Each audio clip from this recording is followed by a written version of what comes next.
couple of things that I want to make sure that everyone understands. I am behind the water project 100%. I can't be responsible for what's happened in the past. I can't tell you that someone's not going to get a $60 water bill. I can't do that. I can't tell you what happened in the past if somebody collected twice for a tap fee. I can tell you that Dave and a bunch of these guys come out there and go door to door, and has helped us tremendously. To say a person doesn't deserve water if they can't afford it, I can't make that statement. But I do think that they deserve the opportunity. And that's the only thing that we can give them. And I'd like to ask Percy, I mean, I'd love to have you down there Saturday. You know a lot of folks. Anyone that can come down and give us a hand, county commission, I would appreciate it. Because I'm sure that you know a lot of folks that I don't know. As far as the sewer, I haven't dealt a lot with lumpy water, but I'm willing to learn. So I look forward to that. Thanks, the commissioner. I've got 4 things I wanted to ask about. The Pinewood Derby project that you all just approved, would people from all over the county be allowed to use that? Yes, I would say so. You would have, it's Boy Scouts, Cub Scouts, Boy Scouts, and the people that are, I guess, in charge of that, it's Chris Pinson and Ashley Pinson, and they live over at Alcohol. That's why I said Alcohol, but it's Allen Creek. I mean, that's where their Cub Scout pack is. But they wouldn't have a problem with, I mean, I just know they're that kind of people. And the other thing was about Camp Lakeview. Yes. Is that for the whole county too? It is you have to reserve to use it. No, I mean the every Wednesday yes. thing that you were talking about. Is that yes. for every child in Lincoln County? Anybody who can get that. The problem was that when we tried, I think we tried 2 different times with Tri-River to do a run on the Route 10 side to try to pick people up, and people wouldn't get on. Well, a lot of people never heard about it. You know, Well, in my area, in District 2. So. The newspapers was great about, The I know. not everybody circulation's newspaper. 5,000 people, so not everybody hears about it. So that was my question. I mean, if we could find somebody to distribute. I'd be happy to distribute anything. I'll give you children in this Yeah, county. that'd So, be great. the other thing, I mentioned this one other time. You know, we have 24 county commission meetings per year. Is that correct? Yes. Would you all take into consideration and maybe thinking about occasionally having a commission meeting in District 1 and District 2? I think according to state code, I don't think we can move from the courthouse. It's not like the Board of Education. Okay, well, I didn't know. That's why I was asking. Which I would like. I mean, I really think that would make a lot. I mean, it would put us in contact with the local people a lot better and things. But the code prevents us from doing that, as far as I understand. Okay. The third thing was, you know, I've been to a lot of these meetings, and I often hear the McCorkle Community Center giving reports, but I've never ever once heard a report from the Ferrellsburg Community Center. And been asking about that, and apparently the board up there is not having regular meetings, is what I've been told by someone on the board. So, is the county commission responsible for that board? And I'm just asking for the community whether we could get a report every now and then about what's going on. What we have done is we've encouraged those people to have another meeting up there, a board of directors meeting, maybe elect new board members, because there are people that are interested in being on that board. I haven't talked with anybody directly about that as far as those people that would call or things, but there is an interest in other participants getting on that board, and I do think that what needs to be done, they need to meet, and they need to go ahead and see if they're going to reconstitute their board or add the people on that can help with things, and then we go from there. But we brought this up in another meeting about that particular thing and not meeting and things like that, and you know, I don't care as, we can, you know, contact them and ask them, and, you know, when they want to meet and things like that. That way we'll have an idea. Well, they'll set a time, at least we'll know when people tell people to participate in things. But I know there's probably 3 or 4 people that I know of that's willing to work on that board of directors now. And so they,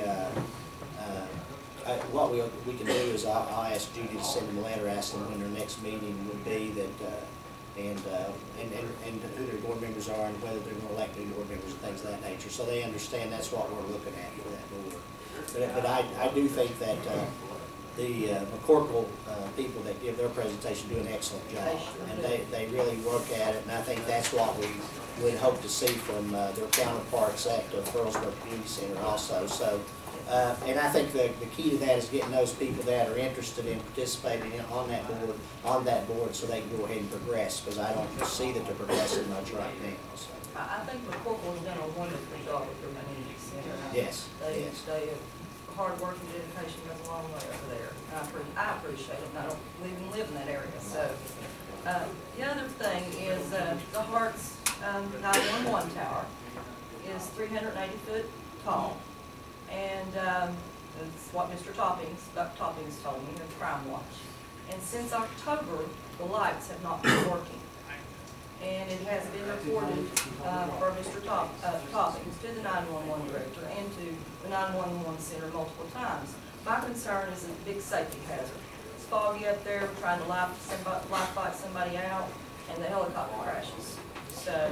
Well, as Alan, she brought up the point that the lights were out on the tower at Harts, and been out, and they were concerned about an aircraft hitting it and things like that. We are currently looking for a vendor to fix that.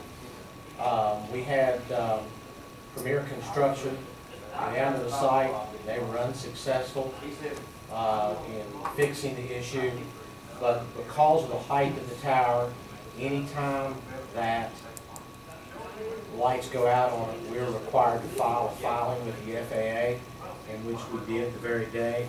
So anybody that flies in the area, anybody that's a pilot, is made aware of the obstruction as part of the flight briefing on the area. It's not uncommon for towers to lose their lighting, so there's a procedure that's used to make them aware of that. TRL is the company that made that lighting equipment, and there's nobody in the state and nobody close. And the last contact I had with Joe Gonzalez, the Chief Communications Officer with the state, they were looking at bringing TRL into West Virginia to do a training class and certify the state technicians. And I've informed him that I want myself, or at least someone from our office, to be in that class so we can also be certified to do that. But initial estimates from some companies out of the state was $3,000 just to get them in here, to get them to look at it. And part of it is because of having to climb the tower and get in there. So I'm aware of it, the FAA is aware of it, and anybody who flies in the area should have already been made aware of it. Correct. Thank you. Anything else? Anyone else in the audience that would like to speak at this time? Jim, did you come to say anything, or you just come to? Well, I came to get my certificate. All right, good deal. I came because I was invited. And he just hung around. Good deal. And I do pay a $34 water bill. No, Gladly. Next thing on the agenda is a commission concern. Mr. Vance? Well, we've already went over the AT&T thing, and I've already talked with the commission concerning the judge's chambers, working on getting that taken up here. The only other thing I have is that I was talking with Sheriff Farley the other day, and he's concerned about the area along where Guyan Valley Middle School is now, about people speeding through there. And he asked if there was anything we could do as far as maybe getting a light put up there like they have up in Harts, where kids are there and things of that nature. I didn't know if the Board of Education handled that, or we talked to the Department of Highways or what, but he's concerned because people do pretty well go through there. It's on a route that doesn't have any other stops along it, so when they come through Pleasant View, sometimes they don't see whatever the slowdown is and things like that. So the one at Griffithsville that went up recently was entirely aboard a board deal, and I think Dana Smith in maintenance secured a grant of some kind, and it was one of the quicker things I saw get done. But probably what we would need to do then, if it's okay with the commission, maybe we could send the board a letter, ask them to address the Guy Valley Middle School area as far as doing that, and then we can do whatever we need to do. But he was really concerned because he said he was flashing his lights on and they were waving at him and flying on by.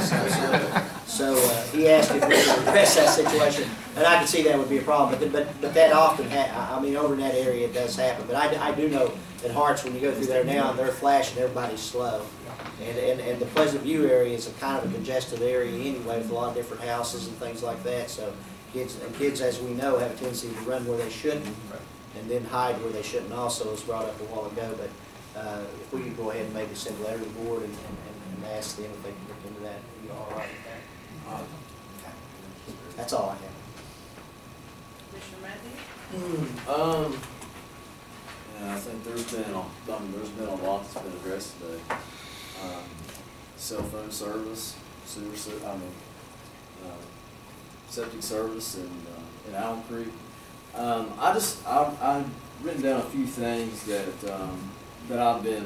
what I've been looking at, and Judy, I talked to you prior to the meeting, so what I was going to do is I have some things that I'd like to give you, because you can answer that for me. But a few things that I wanted to talk about was I got on the website the other day, and you actually have a letter on the website, and it looks good. Page, and we get the rest of the pages squared away, and we'll be okay. But I think we're going to. I looked at the assessor's page, and it looks pretty good. And I think that, of course, that kind of just sets a tone.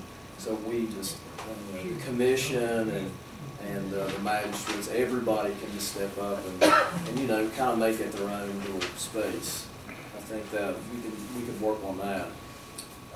And get that agenda off there from 2008. Yeah. I think there's one on there.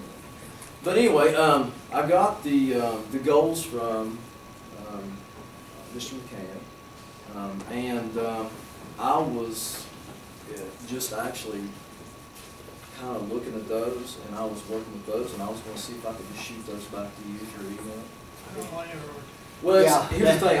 I didn't really make any changes, and I just wanted. But like what I was doing was, where we had bullets, I was just kind of making a flow chart, so that we could utilize that, and we might be able to put that in our strategic plan. And then something else I thought of and couldn't figure out how to do it. You're going to do a flow chart. I always thought if we had some way of sort of scoring and keeping track, if you've completed something, when you've done. We have some way of. And that's what I was, and I thought about that, but I wanted to, it's so hard to call somebody or send an email or whatever. But what I wanted to do was I wanted to try to work on it a little bit, and I wanted to send it back to you all, see what you all think. If you want to make any changes, make changes. Where but it's kind of like because it's goals, it's going to be something that is 4 papers from March the 6th. What's going on? Sorry. I was asking him, in the Pride and Progress, we usually put our list of goals, and I was going, we've got. Special issue, 5 sections. We always take a full page. Well, that's what I was going to say. We'll look at what you're drawing up, because it may be more complicated than what the public could Right, I understand. absorb and I things. understand that. But I was just, what I wanted to do is try to make it easy to read, so that way, when we're talking about water projects, we can see our major water projects. We got this, and this is what we're focused on. And then we have our minor water projects, and we have this here. Maybe we can put like a check off, or we can check it off, or we're halfway complete, or 80% complete, or whatever, and we can get that right. But we would have to get, like Mike, we could send that off to him, and he could update us on that, and we could just actually update it. We could put it on our website. Well, that's what I was thinking about, if you could get the initial goals set up. Right. And do the tracking on the website, because we are trying our best to, these guys are, to update our website and to make sure it's interactive, people can get what they need when they come to the website and things of that nature. But I would like, seeing as we're getting kind of into the year, I would like to ask the commission if we could go ahead and have those goals available for adoption at the next meeting. And that way we can go ahead and can get that out to the people so they know where we're at on things Yeah. of that nature. I was gonna do, send out, well, I mean, this doesn't have to be on our goals, but a mission vision statement for the commission. Try to do that. I wanted to talk about that, just so I know we talked about it before, send it out to you all if you all want to change it, whatever you want to do. But you know, I think it's something where we can kind of set out what we plan on doing. You know what I'm saying? What we plan on doing. If we're talking about 1 year, 2 years, 3 years, 4 years, or whatever it is, we can just set it up. And you know, goals are always a work in progress. And on the website too, that we can, as Sean does so well, and I wanted to brag on, is keeping us up on the weather on the website and things like that. I think that's so important, not only the school closes, but what they're saying about the weather and everything. It gives them, some people another opportunity to view what's coming to them. Well, Alan's team were, it was Francis at the 911 gave me a lot of that information last weekend. It was just, it just worked really And I well. think that's really, really good, because we all know the local paper also serves as a working with the community, making the community a better place to live and things like that. And I think that's really good to have that information available to us. And I don't want to hold you up in it, but I talked to Judy about doing some digital files, trying to make it would make it a lot easier on her, and it would be a lot easier for us whenever when we see our agenda, we could get it to be a PDF Word document. We can put it up on the website if we wanted to, and it would make it easier. We could probably purchase a scanner, and that's what it would be. It would be image into her computer. And we could probably get one for little or nothing. And technology, I think, I talked to the assessor, I think they have one, and you know, most companies have them. And we would kind of be doing her a disservice if we didn't have them. It just makes it easier whenever we send out paperwork. You know, everybody, you know, it's easier to share. But anyway, everything else that I have has been addressed. And some things that some preliminary questions I have, I'm just going to send them to Judy. That's it for me. I don't have a thing, I'm just happy to be here and be part of this meeting. We all did we tested the voting machines to make sure that we have accurate counts on this bond thing, and then again, and bringing that up, everything that anyone can do for this bond, we need your help. The people, it's really hard in talking with the people, which I do every day in my practice, but they have different reasons not to support things. They have different reasons to support it. We just need a lot of people that have reasons to support it to go out and vote. Because this Yes, early voting starts Saturday. and early voting starts Saturday, and as I stated to Sean one time, I'm sure we're going to have sunshine one day that we can get out and get people to vote and things of that nature. But it is very important.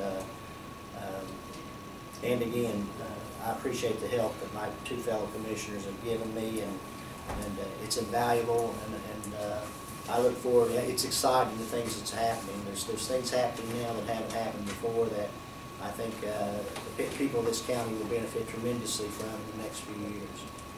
May I just speak real quick on that, Doc, on the bottom? As a member of the Citizens for Progressive Schools, I mean, you saw our ad in the paper, you saw our billboard at West Hamlin. Anyone out here in Ham? Yeah. I was glad you got those old ugly doctors down. Well, we're doing our share. But we're just a handful, but you know, we're trying real hard. We appreciate everything you guys do, and I'm sure the kids do too. I mean, Yeah, and you know, I've had no children in the school, no grandchildren in the school, but hey, I'm all about kids. You know, Josh has got a good ad in there. If anyone That's has it. any concern about the cost of what it will be to them, look at that. Exactly. And I know it states in there, Josh says that if anybody has any other concern, give his Call office a him. call. and I would want to mention, like, you brought that up, I guess there was some concerns at Harts the other night about whether his numbers were accurate or not. I wasn't there, but this was brought up to me by two different patients of mine that attended those, and told me basically what Josh was putting in there wasn't the truth, that what Ms. Dalton had said or someone else had said was really 20% different. And I think, you know, as best, that's the problem you get into with these type situations. And I suspect that Mr. Brumfield did his job and put the right numbers in there. Yes. So if you hear about anyone else says, oh, that's not the right numbers, ask them to call Mr. Brumfield and talk to him about it, because I'm sure that he wouldn't put his name on that if he didn't feel they were accurate. And they're the maximum. That's what I was getting ready to say. That's the maximum that you're going to pay. It will almost certainly be lower. And you're talking about a pizza, and really, you're looking at a pizza. You're going to forego a pizza so that your kids in the county, they can have the opportunity to go to a nice school. You know, they can have appropriate facilities and water. That's it. I mean, you're giving up a pizza. Never mind. I don't want to do it. Hey, listen, I wanted to talk about this. Can we get a work session maybe sometime?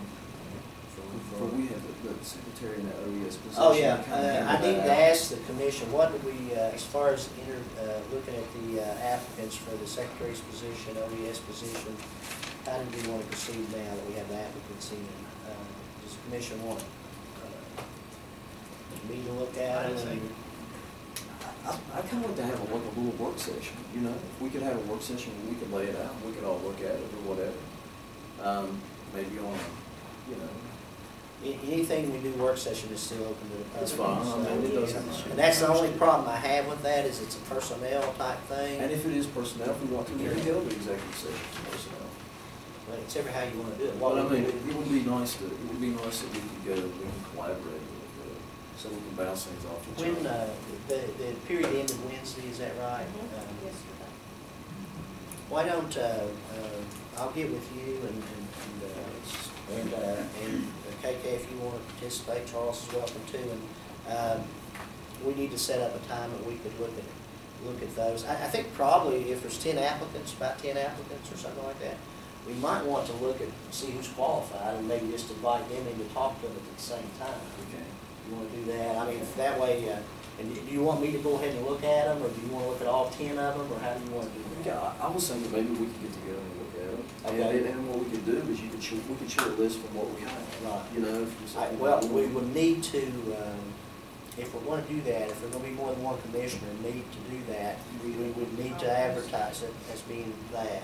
So, it would work best for me if, let's see, we don't have a commission meeting next Thursday, do we? Do we have an ENR meeting again, equalization review meeting? Let me That's see. the 14th. No, you don't have one on the 14th, but you do the 15th. I tell you what, let's do. And we have to we're- test the machines on Friday as well. We're going to be testing those machines. Let's set up the, if it's okay with you, Charles, we will maybe do those interviews after we do the voting machines on Friday, the 15th. What time? Whenever we finish, we won't know till. Probably around 1 or 2. Because this starts at because we 9 gotta test o'clock. 16 machines. Well, here's Then the we thing, got I to- would do Yeah. with that. Oh. Can we do it around, can we do it around 2? Would 2 be Yeah, because okay? I don't think we'll be finished from the testing machines too much before that, because we have to test one machine from each precinct. You're doing it like that. Yeah. Right. Well, and it may be then, what we'll do, we'll just set them up to whenever we finish testing them. Well, And then it's probably Well, going if to you be want to about say 2 o'clock, why don't we just say 2? why don't we just do 2 o'clock? If we do 2 o'clock, The- then. Well, we could do that, the only problem is if we weren't finished then. You know, people are gonna sit around and wait, and we really don't know who we wanna call in to interview till we meet them anyway, so. But we have to give these guys a firm time that we're gonna meet, so we'll see. What time, 2, okay, you say 2 o'clock, and I mean, we get there. Okay, is that all right? Yeah, it's fine. All right, we'll do those So we interviews. just call this a work session? Yeah. Yeah, 2 o'clock after we, finish the, voting machine. It's on the 15th, right? Mhm. Is that gonna be for both positions? I think that we need to. You wanna look at both of them, or how do you want it? I don't know. We got about 10 on each one. I've had a lot of questions, a lot of calls, a lot of people that come out of the woodwork, some that I was really surprised at and surprised at some of the qualifications. But I think I don't think that we have a consensus among everybody on part-time, full-time, how many hours. I think we're kind of leaning right now to a part-time position. And I, Money, you don't have one day. Yeah, because we don't have the money budgeted for a full-time. and I guess the other thing that, is that person gonna be responsible for the 911 center, or is this a emergency management separate from I that? think what I talked with you about before, this will be somebody that will facilitate if we have outsiders coming in, where to go to and things like that, where we need Because the way the services. job description is, it facilitates them being responsible for the daily operation of the 911 center. So I think I'd like, I've already prepared, I'd like to sit down in that work session and give you a couple of flow charts with some options and some ideas, because, I think we've got a pretty good machine with the 911 center now, and qualifications that we could get a good emergency manager for may not at the same time be good for the 911 center. Are you going to be available on the 15th? Yes. Well, what we do then, if it's okay with the commission, we'll go ahead and review the secretary's applications on that day, meet with Alan concerning, or his concerns about things, and then we'll make a decision then about as far as proceeding with the ODS positions. Does that sound okay? Sounds great. Is that all right with you, Alan? That's fine. We'll be about 2 o'clock, something thereafter, That's something fine. like that. Okay, on the 15th. Is there anything else to be brought before the commission? Before you adjourn, February 28th, 7 o'clock, Corporal Community Center meeting on the Hatfield McCoy Trail. Yeah. Jeff Lusk. I'll be there. Jeff Lusk will be there, John Factor will be there, Gordon Cox, they're all gonna be there. I run into faculty over at the governor's office the other day when I Yeah, was he over there. told me today. We Yeah, got a there's a board bunch of meeting. kids with him and things. What's your next board of education review? Monday So, at 9, if we do that. our next meeting will be as a Board of Equalization review on Monday at 9 o'clock. But as of now, I'll ask for a motion to adjourn this commission meeting. I move that we adjourn. That's all it is. Thanks, guys. Appreciate it. All right.